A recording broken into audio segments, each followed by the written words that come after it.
Solving equations for a specified variable in 5 minutes. In this tutorial, you will learn how to solve literal equations by manipulating the sentence to isolate just one of the many variables. Let's take a look. In this example, you are asked to solve for x. That means get the letter x by itself on one side of the equal sign. That's what the phrase "in terms of" mean. In terms of is everything that will be on the other side.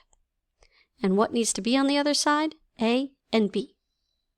So we're going to solve this problem the same way we would solve a problem that looks like this.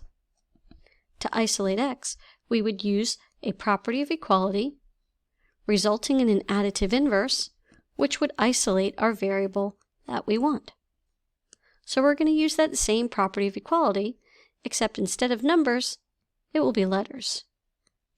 You notice when I wrote my plus a on both sides, I put my a little bit off to the right.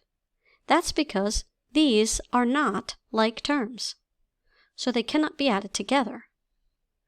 That means that my right-hand side of the equation will become an algebra expression.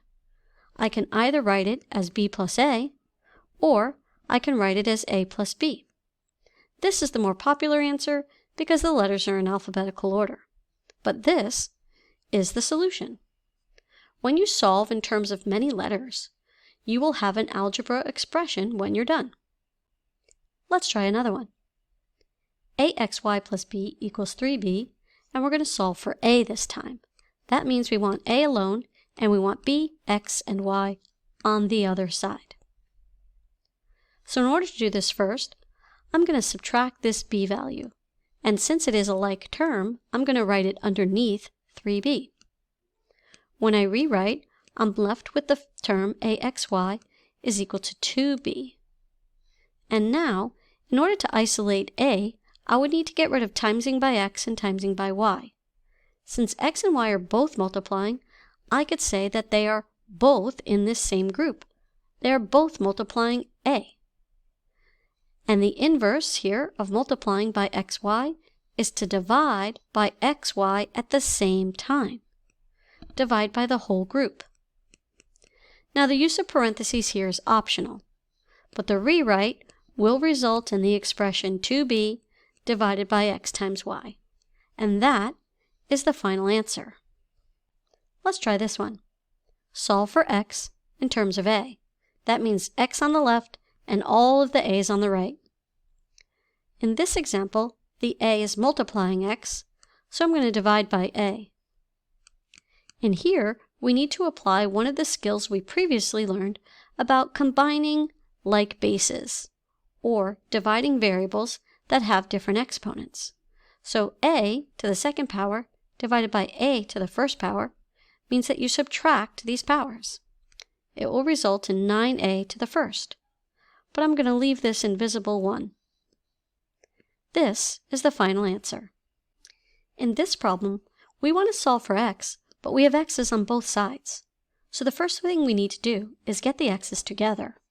So I'm going to add 3ax to both sides because these are both ax terms.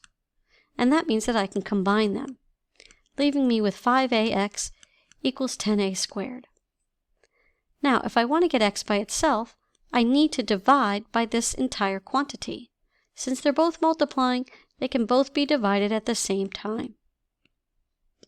Now in this example, my coefficients of 10 divided by 5 would reduce to 2, and a squared divided by a is a to the first. In this example, you need to solve for b in terms of a and c. But b is part of a fraction. So I need to clear this denominator first. And we've learned that you can clear denominators by using the multiplication property of equality. And that would rewrite as b minus 4c equals 7a. Now I can isolate b by adding 4c to both sides. Again, the right side is not like terms. So when I rewrite my isolated b, 7a plus 4c will simply be written side by side. Let's try one more. Solve for x in terms of r and t.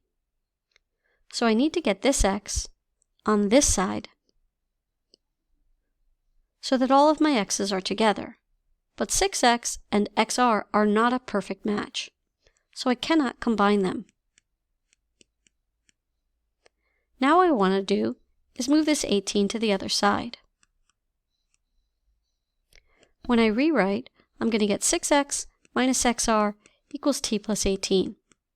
Now here's where it gets a little tricky. You're not allowed to have more than one x.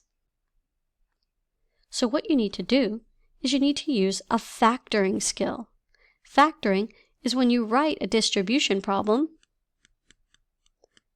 before you multiplied.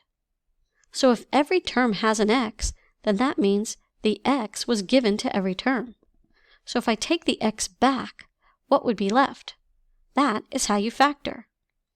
So if I remove the x from the 6x term by dividing, I would get a 6. And if I divide xr by x, I would get minus r. I've now rewritten in an equivalent manner this expression. And when I do that, I multiply by a quantity. Now, I can divide by that whole quantity. And that isolates a single letter x. And my final answer would be t plus 18 over 6 minus r.